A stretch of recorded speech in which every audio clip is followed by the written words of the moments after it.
Hey, Team 2.1, happy Wednesday. So today I'm going to share what I think are three vital tips for new coaches. And they're tips that aren't just for new coaches, but especially for you guys. I have been a coach since, I probably said this earlier this week, but since October 2013. And these are things that I still have to focus on. I still have to make sure that I'm doing and overcoming. So it's it's important that you never really stop doing these things. So I had to take notes because I want to make sure I said what I wanted to. But my number one tip, and I talked a little bit about this yesterday, was not letting fear hold you back. And I think one of the best things I've heard about fear is something that Lindsay Matway said on a wake up call. And I'm going to share that link on this thread so you guys, if you haven't listened to it, or if you have, to go back and listen to it because it was really good. And she's been our top coach, and she talked about how she was afraid going into that call, and she spent hours on personal development, and she still has things that she's afraid of, but she pushes through and she finds ways to get over that fear and just do it anyway. And I think she says in that call something like, successful people are still afraid, but they're just more afraid of what will happen if they don't push, if they don't dream, and if they don't get uncomfortable. So that's a great lesson for us starting out. It's a great lesson for us a year to 5 years in. I think we're always going to be afraid, and that's okay. We can have fears. It's just learning how, like I said, to be strong enough to push through. And that's where the real magic happens. So that was my first tip. My second tip is to stay consistent in sharing your story.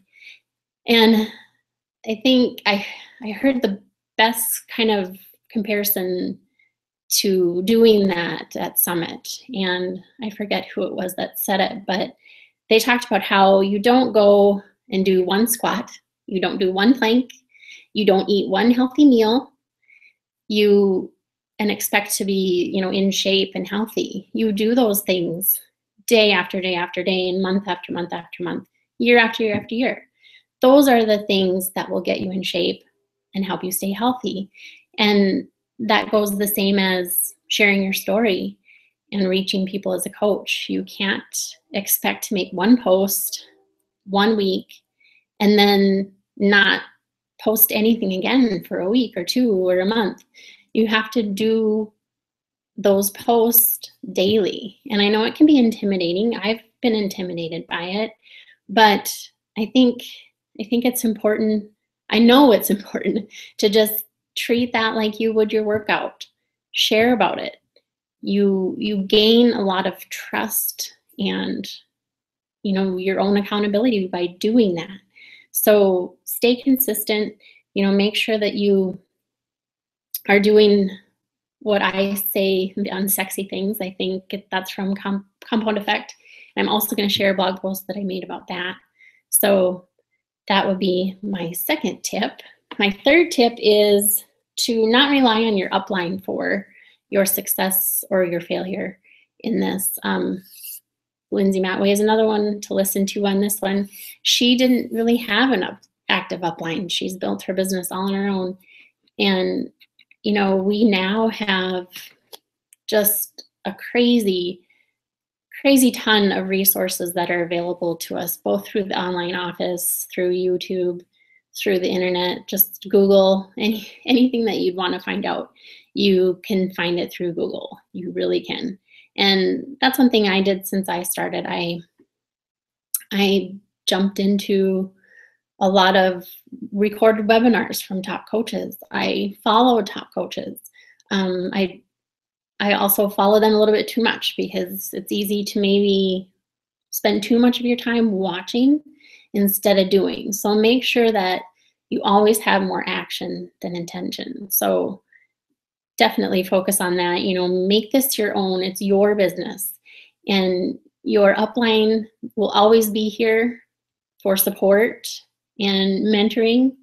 One thing we heard at leadership was to lead your team and not manage. So I think that's pretty powerful. We want to be in places of mentorship, and we want that from our uplines and not necessarily a knowledge base on things like what's in Shakeology. So I think that's important too. And a few other nuggets from Summit that I'll probably share more on Friday, but they really suggested to spend 5 minutes a day learning more about Shakeology. I think that's a great idea because I know even me personally, I don't know enough about Shakeology. I love it. I know it makes me feel awesome, but I need to know more about why. Why does it make me feel awesome? Why does it help those cravings that I have? Why does it keep me satisfied?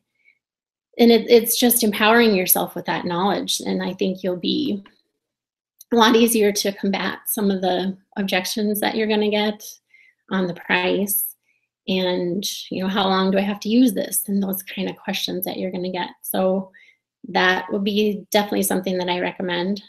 This might turn into like 5 tips. So the 5 minutes a day on Shakeology, and then don't underestimate the power of personal development.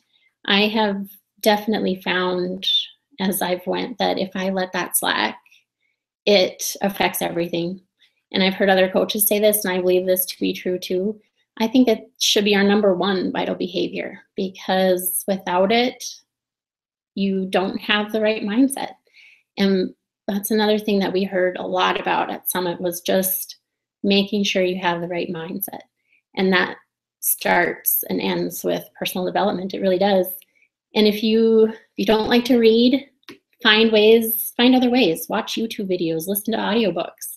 I do a lot of what they call mindless activities, mindful activities while I'm doing mindless activities. So like if I go out for a run, I will listen to a Chalene Johnson podcast. And I may listen to it again so I can make notes later, but that's a good pair to do because you're out there, you don't have to think about anything else, but you can listen. So the mindful with mindless activities, that's definitely a tip. So that's your 5 today. Happy Wednesday, like I said, and I'll talk to you tomorrow.